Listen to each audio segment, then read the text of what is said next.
Suria Islami bertemankan Bian dan juga Hazwan untuk Warna Pagi. Dan selesai sudah topik Jumaat untuk hari ini. Kita nak teruskan lagi perkongsian Warna Pagi menerusi hebahan. Dan seperti yang kita maklumkan sebentar tadi, pagi ini kita akan bersama dengan Lembaga Hasil Dalam Negeri Malaysia. Sekali lagi ingatan untuk sahabat-sahabat rakyat Malaysia khususnya akan tanggungjawab kita untuk menunaikan ataupun membayar cukai pendapatan. Tapi ada tajuk kita hari ini, Perangi Ekonomi Bayangan untuk bantu pulihkan ekonomi negara. Itu tajuk yang kita angkat hari ini bersama dua orang tetamu mewakili LHDN, iaitu yang pertamanya Encik Jafni Hashim, Pengarah Bahagian Polisi dan Penyeliaan Audit Cukai, dan juga Encik Hafizuddin Muhammad Imanuddin, Pengarah Bahagian Ekonomi Digital, Jabatan Pematuhan Cukai, Lembaga Hasil Dalam Negeri Malaysia. Assalamualaikum. Assalamualaikum. Waalaikumsalam warahmatullahi wabarakatuh. Itu dia, bersemangat orang kuat kita pagi ini mewakili LHDN. Terima kasih Cik Jafni, terima kasih Cik Hafizuddin yang bersama kita. Dan pagi ni mungkin untuk cerita tentang ekonomi bayangan. Apa yang kita kena faham tentang ekonomi bayangan dan bagaimana ia boleh bantu pulihkan ekonomi negara. Mungkin siapa nak mula dulu? Cik Jafni. Saya boleh ni DJ Pian? Silakan. Ya, silakan. Okay, bismillahirrahmanirrahim. Terima kasih saya ucapkan kepada Radio IKIM dan terutamanya kepada DJ Pian dan juga DJ Hazwan kerana sudi menjemput kami berdua dari Lembaga Hasil Dalam Negeri Malaysia pada pagi ini. Assalamualaikum warahmatullahi wabarakatuh dan selamat sejahtera. Saya ucapkan kepada semua pendengar Radio IKIM yang sedang mendengar program anda bagi IKIM untuk topik kita iaitu ekonomi bayangan bagaikan api dalam sekam. Baiklah, pertama sekali, seperti yang kita sedia maklum, hasil cukai yang dikutip akan disalurkan untuk pembangunan negara dan perkhidmatan kepada rakyat. Contohnya seperti penjagaan kesihatan, pendidikan, keselamatan, pertahanan, pertanian, perindustrian, infrastruktur, kemudahan awam dan juga untuk membantu golongan yang memerlukan. Jadi, dalam mengharungi keadaan ekonomi yang mencabar pada masa sekarang, terutamanya ketika yang kita semua sudah maklum dengan penularan pandemik COVID-19 ini, kerajaan komited dalam melaksanakan usaha untuk memperluaskan asas percukaian negara. Jadi, salah satu langkah yang diambil adalah untuk memerangi aktiviti ekonomi bayangan kerana ianya memang memberikan kesan yang amat negatif kepada masyarakat dan juga negara. Jadi untuk makluman semua pendengar Radio IKIM, sebenarnya pelbagai terma berbeza digunakan bagi menggambarkan aktiviti ekonomi bayangan ni yang sebenarnya di peringkat antarabangsa lebih dikenali sebagai shadow ekonomi. Ianya juga disebut sebagai ekonomi bawah tanah, ekonomi yang tidak mematuhi perundangan dan juga ekonomi tersembunyi. Dan ada juga yang diberikan nama grey ekonomi ataupun black ekonomi. Dan ada juga yang menggunakan terma ekonomi ini sebagai ekonomi yang berasaskan tunai ataupun ekonomi yang tidak formal. Jadi secara umumnya aktiviti ekonomi bayangan ini merangkumi segala aktiviti ekonomi yang tidak sah di sisi undang-undang atau kita panggil illegal, ataupun ekonomi yang sah tetapi pendapatannya tidak dilaporkan. Yang mana perniagaannya adalah legal tetapi apa yang dilaporkan kepada lembaga hasil dari segi pendapatan yang perlu dicukai kurang ataupun kita panggil undeclared. Dan sebenarnya ekonomi bayangan ini selalu dikaitkan dengan sindiket jenayah dan juga amalan rasuah. Jadi secara umumnya aktiviti ekonomi bayangan ini terbahagi kepada dua kategori. Seperti yang saya nyatakan tadi, yang pertama kategori aktiviti ekonomi bayangan yang sah di bawah undang-undang. Maksudnya, individu ataupun perniagaan di bawah kategori ini kebiasaannya patuh dengan undang-undang untuk menjalankan perniagaan mereka. Sebagai contoh, mereka ada pendaftaran perniagaan dengan SSM ataupun SSM ni Suruhanjaya Syarikat Malaysia lah, ataupun mempunyai lesen daripada pihak berkuasa tempatan. Tetapi tidak patuh dengan undang-undang di bawah Akta Cukai Pendapatan. Jadi dalam bahasa mudahnya, individu ataupun perniagaan di bawah kategori ini dia sama ada mempunyai nombor cukai pendapatan ataupun tidak mempunyai nombor cukai pendapatan. tetapi berkemungkinan melakukan pendapatan yang tidak tepat. Jadi manakala yang langsung tak ada nombor cukai pendapatan ni, maksudnya dia langsung tidak melakukan pendapatan, ya. Dan maksudnya tak adalah bayar cukai. Dan yang kedua, aktiviti yang kita klasifikasikan sebagai tidak sah di sisi undang-undang. Jadi kebanyakan aktiviti bagi kategori ini melibatkan aktiviti jenayah. Inilah termasuk tertakluk kepada penguatkuasaan di bawah atas cukai pendapatan, ya. Walaupun dikatakan sebagai haram, tetapi dalam konteks percukaian, ianya tetap akan dikenakan cukai. Contohnya macam mana? Contohnya seperti aktiviti seluduk barangan di sepadan negara, pengubahan wang haram, pengedaran dadah, dan juga aktiviti perdagangan manusia. Jadi natijahnya ekonomi bayangan ni bolehlah diibaratkan, kita relate pada tajuk pada sesi pagi ini, seperti api dalam sekam, di mana sesuatu perbuatan atau aktiviti yang menyalahi undang-undang dilakukan secara diam atau tersembunyi, tetapi akhirnya memberikan ancaman yang buruk, terutamanya kepada pembangunan negara. Itu kesan dia, dan itu situasi bagaimana berlakunya ekonomi bayangan yang boleh memberi kesan negatif pada rakyat, pada negara, buat ekonomi dapat banyak untung tapi sorok-sorok sebab tak bayar cukai. Okey, dan mungkin boleh kita sambung cerita macam mana kenapa kita kena perangi ekonomi bayangan dan juga apa kesan negatif dia pada rakyat jelata. Cik Hafiz mungkin nak sambung? Ya, silakan Cik Hafiz. Okay. Bismillahirrahmanirrahim. Terlebih dahulu terima kasih kepada radio IKIM. Kembali. Saya mulakan bicara saya pada pagi ini dengan pepatah Melayu lama, ya. Sikit-sikit lama-lama menjadi bukit. Okey, begitu juga dengan jumlah transaksi ekonomi bayangan ini. Mungkin beberapa ringgit daripada pendapatan yang tidak dilaporkan tidak dilihat sebagai masalah besar pada kantung kerajaan. Tetapi para pendengar luar sana, cuba kita bayangkan jika jumlah yang terkumpul mencecah sehingga berbilion ringgit dengan nilai sebesar ini, pihak kerajaan berkemungkinan boleh meningkatkan jumlah bantuan kepada rakyat, menaik taraf sekolah-sekolah di kawasan pendalaman, mewujudkan projek berskala besar yang boleh menjana peluang pekerjaan kepada rakyat dan sebagainya. Jadi sebagai rakyat Malaysia yang bertanggungjawab, ataupun saya suka gunakan istilah rakyat Malaysia yang patriotik, ya, kita perlu bersama-sama membantu pihak kerajaan dengan membayar cukai yang sepatutnya bagi memastikan kesinambungan kemajuan negara. Selayaknya membayar cukai yang patuh ini kita perlu iktiraf dan kita perlu angkat, ya, sebagai wira negara. Sebagai rakyat Malaysia yang patriotik, kita boleh memainkan peranan untuk memerangi aktiviti ekonomi bayangan ini. Caranya cukup mudah, ya. Yang pertama, setiap kali melakukan aktiviti jual beli, minta dan dapatkan resit perniagaan, terutamanya yang melibatkan jual beli dalam tunai. Yang kedua, kepada para peniaga, terutamanya sila rekodkan transaksi jual beli dengan betul. Yang ketiga, setiap kerja-kerja kontrak perlu sediakan kontrak yang bertulis. Selain dapat mengekang ekonomi bayangan ini, kontrak secara bertulis dapat melindungi daripada kerja-kerja yang tidak selesai, kerja yang kurang berkualiti, ataupun timbulnya di kemudian hari kos tambahan. Keempat, menggalakkan pembayaran secara elektronik.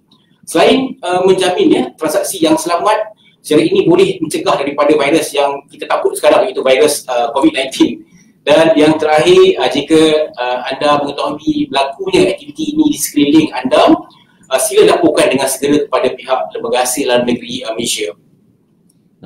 Baik, itu cara kita nak sama-sama memerangi apa yang digambarkan sebagai api dalam sekam ni untuk ekonomi bayangan. Dan mungkin sambil kita ceritakan apa kesan negatif dia bagi mereka yang terlibat dengan ekonomi bayangan, tak berdaftar, tak membayar dan sebagainya, mungkin boleh kita ceritakan juga bagaimana bentuk ketidakpatuhan yang mungkin sering berlaku dalam isu ekonomi bayangan ni sebelum kita berehat pusingan pertama. Cik Jafni mungkin nak sambung. Okey, terima kasih DJ Pian. Betul, ekonomi bayangan ni memang banyak memberikan impak negatif kepada masyarakat dan juga negara. Jadi antaranya yang pertama adalah ianya menjejaskan sebenarnya pembangunan negara kita, menjejaskan negara kita. maksud saya di sini ialah aktiviti ekonomi bayangan ni menyebabkan akan kehilangan yang besar hasil negara dalam bentuk cukai kepada kerajaan, dan ini akan menjejaskan pembangunan negara kita. Dan yang kedua adalah wujudnya penipuan. Bila adanya ekonomi bayangan ni akan wujudlah penipuan dari segi eksploitasi ke atas pekerja-pekerja yang berada di dalam industri ekonomi bayangan ini. Manakala yang ketiga adalah lebih kepada wujudnya persaingan yang tidak sihat di dalam sistem ekonomi kita dengan adanya perniagaan-perniagaan ekonomi bayangan ini. Ianya akan turut menjejaskan kredibiliti perniagaan-perniagaan yang melaksanakan urus niaga dengan jujur di pasaran. Dan yang seterusnya adalah dari segi keselamatan. Apabila ekonomi ataupun aktiviti perniagaan di bawah ekonomi bayangan ini berkembang, maka ianya akan mewujudkan risiko kepada pengguna. Contohnya, pengguna akan lebih terdedah kepada produk yang tidak bermutu dan tidak terkawal kerana berkemungkinan produk tersebut tidak mendapat pengesahan halal daripada JAKIM contohnya, ataupun tidak mendapat pengesahan sijil daripada pihak SIRIM. Ya? Dan yang kelima, dari segi ekonomi bayangan ini juga akan menjejaskan kredibiliti norma sosial dan sistem pencukaian negara dalam untuk menyokong pematuhan cukai secara sukarela yang dipromosikan, yang diwawakan oleh pihak lembaga hasil dalam negeri. Dan akhir sekali dari segi kesannya, dari segi penguatkuasaan undang-undang, jika kita lihat di dalam situasi dalam negara kita sekarang, aktiviti ekonomi bayangan ini masih wujud di kalangan komuniti kita.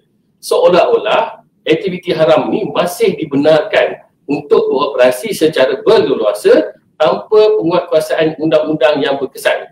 Ya? Jadi seterusnya perlu diketahui juga bahawa aktiviti ekonomi bayangan ini akan memberi kesan yang besar terhadap jurang cukai atau kita panggil tax gap, di mana hasil negara tidak dapat dikutip secara optimal, dan kesannya dana yang boleh dibelanjakan oleh kerajaan untuk rakyat akan menjadi tidak mencukupi. Jadi untuk maklumat juga kerajaan menganggapkan saiz ekonomi bayangan di Malaysia sekitar 21% daripada keluaran dalam negara kasar, KDNK. Jadi boleh bayangkan berapa kerugian yang dialami oleh negara kita akibat daripada kehilangan hasil cukai ini. Dan sekiranya isu ini tidak ditangani dengan baik dan segera, ianya bukan sahaja akan menyebabkan kehilangan pendapatan yang besar kepada negara, bahkan secara tidak langsung akan mencerminkan ketidakcekapan agensi-agensi dan jentera penguatkuasaan kerajaan di dalam membendung isu-isu berkaitan aktiviti ekonomi bayangan. Baik, insyaAllah itu dari saya lah.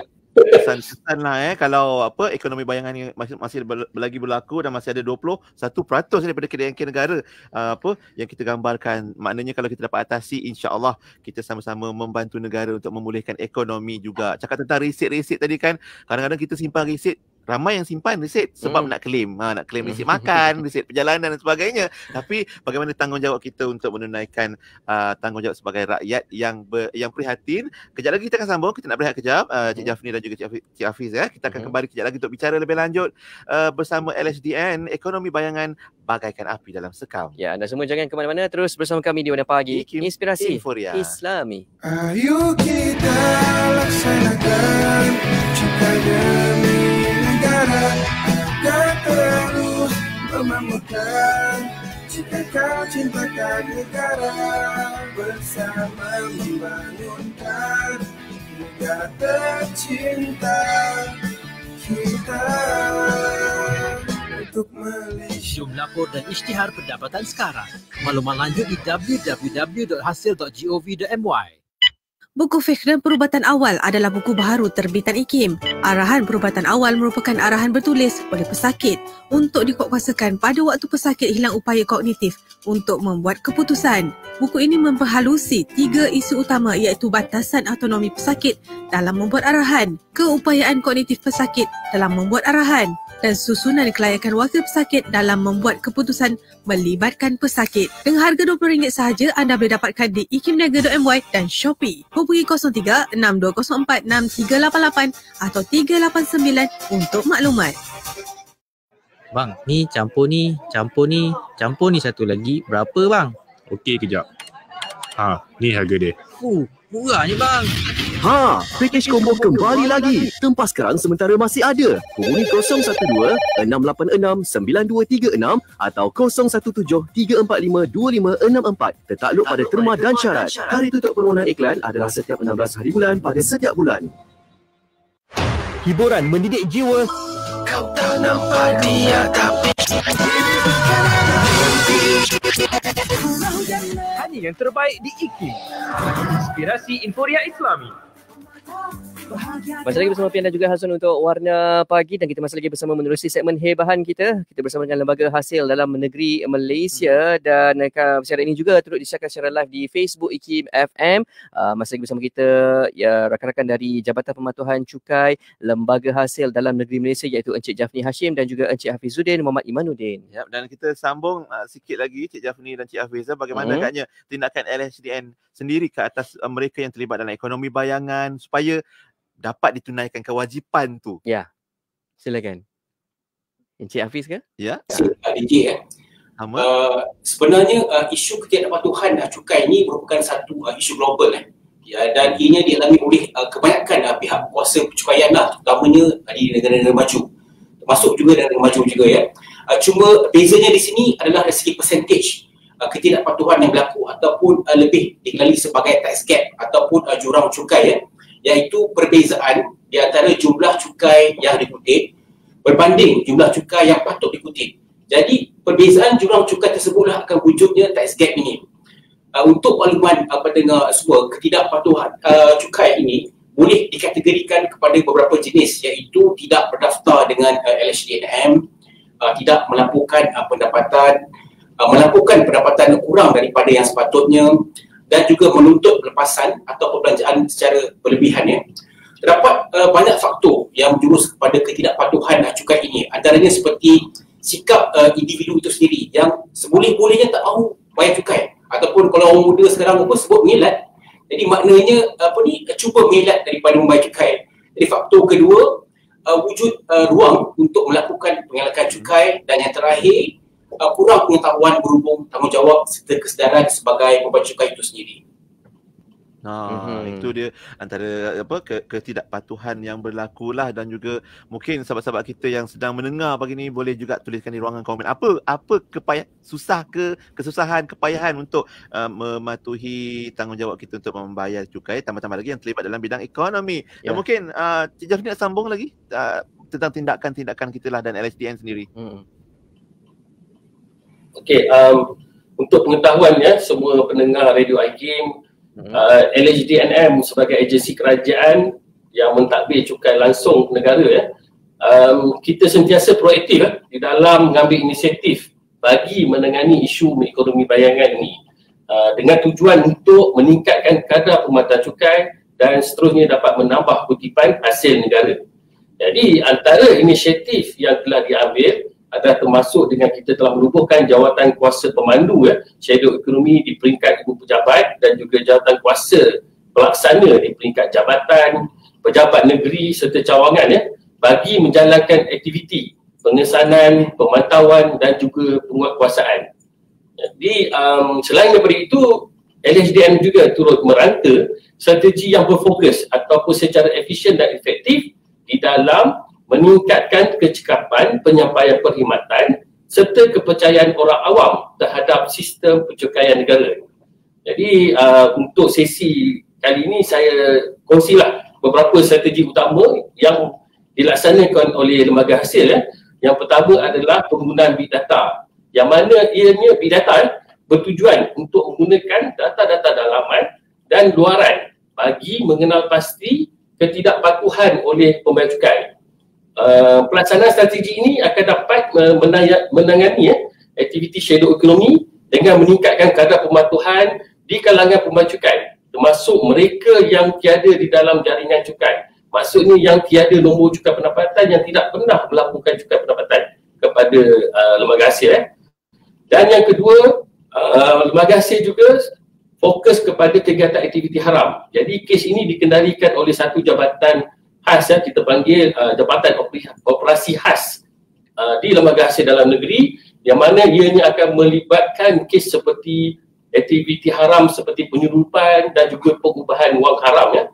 Jadi LHNJDN juga merupakan anggota di bawah Jawatan Kuasa Pusat Pencegahan Jenayah Kewangan Nasional, atau kita kenali sebagai National Anti-Financial Crime Center, atau singkatannya NFCC. Jadi di bawah NFCC ini, pihak lembaga hasil akan bersama-sama dengan agensi penguatkuasa yang lain bekerjasama melaksanakan siasatan dan operasi berkaitan jenayah kewangan. Yang mana untuk maklumannya, Akta NFCC ini telah dikuatkuasakan mulai 2 Januari 2020. Jadi melalui jawatankuasa di bawah NFCC ini, pelbagai usaha telah dibuat dan kerjasama dilaksanakan antara LHDM dan juga agensi penguatkuasa yang lain. Jadi saya sebutlah beberapa agensi yang selalu kita bekerjasama, contohnya Bank Negara Malaysia, Suruhanjaya Pencegahan Rasuah Malaysia, Jabatan Imigresen Malaysia, Polis Diraja Malaysia dan juga Jabatan Kastam Diraja Malaysia. Jadi yang seterusnya, strategi yang ketiga yang dilaksanakan oleh pihak lembaga hasil adalah dengan mengenal pasti warga tempatan ataupun warga negara asing yang menjalankan perniagaan secara tunai. Contohnya perniagaan tunggal, syarikat dan perkongsian yang menjalankan perniagaan berasaskan tunai seperti restoran dan juga food truck. Selain daripada itu, pihak lembaga hasil juga telah membuat kerjasama melalui Automatic Exchange of Information, singkatannya adalah AEOI, di antara pentadbir cukai di luar negara, maksudnya di negara-negara lain.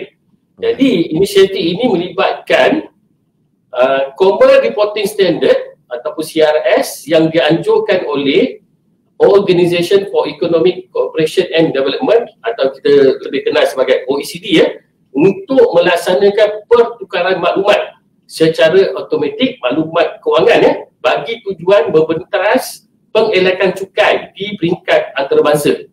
Jadi banyak negara termasuk Malaysia telah menerima pakai pelaporan standard ini.